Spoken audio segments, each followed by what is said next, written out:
নির্বাচন সম্পর্কে তোমার ধারণাটা কি এবং এখানে নিরপেক্ষতার ব্যাপার যেটা আসছে অনেক কিছু প্রশ্ন আসছে, এটা কেমন হতে পারে এই নির্বাচন? প্রত্যাশাটা কি? জুলাই গণঅভ্যুত্থানের পরবর্তী সময় আমরা দেখেছি যে নতুন বাংলাদেশের যে অঙ্গীকারটা সেটা কিন্তু বাস্তবায়নে ইন্টারিম করতে পারেনি। তাই এই ইন্টারিম সরকার কিন্তু গঠিত হয়েছিল তিনটি রূপরেখার মধ্য দিয়ে। একটা গণহত্যার বিচার, দ্বিতীয়ত হচ্ছে সংস্কার, তৃতীয়ত হচ্ছে নির্বাচন একটা সঠিক নিরপেক্ষ পর্যায়ে বিবেচনাধীন থাকে, এবং দ্বিতীয়ত একটা দেশের গণতান্ত্রিক অধিকারের ক্ষেত্রে নির্বাচন অত্যন্ত গুরুত্বপূর্ণ একটা বিষয়ে ভূমিকা পালন করে। তাই আমরা মনে করি যে দ্বাদশ জাতীয় সংসদ নির্বাচনে এই নির্বাচনটা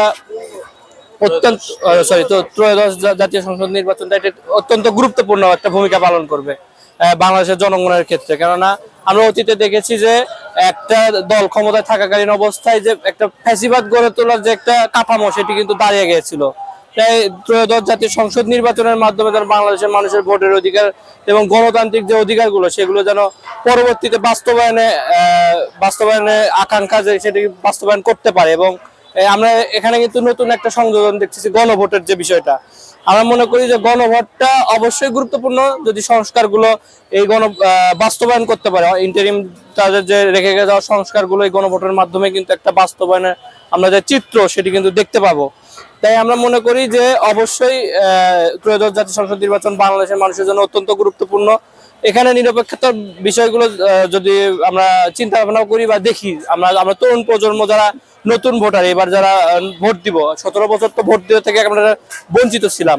তাই আমরা মনে করি যে এই ভোটের নিরপেক্ষতা অবশ্যই থাকা দরকার, এবং স্বচ্ছতার ভিত্তিতে যেন ইন্টারিম এই সরকার যেন ভোটের অধিকারটা যেন বাস্তবায়ন করে দেখিয়ে দিতে পারে। যে অভ্যুত্থানের পরবর্তী সময় আমরা তো দেখলাম যে গণহত্যার বিচার এখন পর্যন্ত হলো না।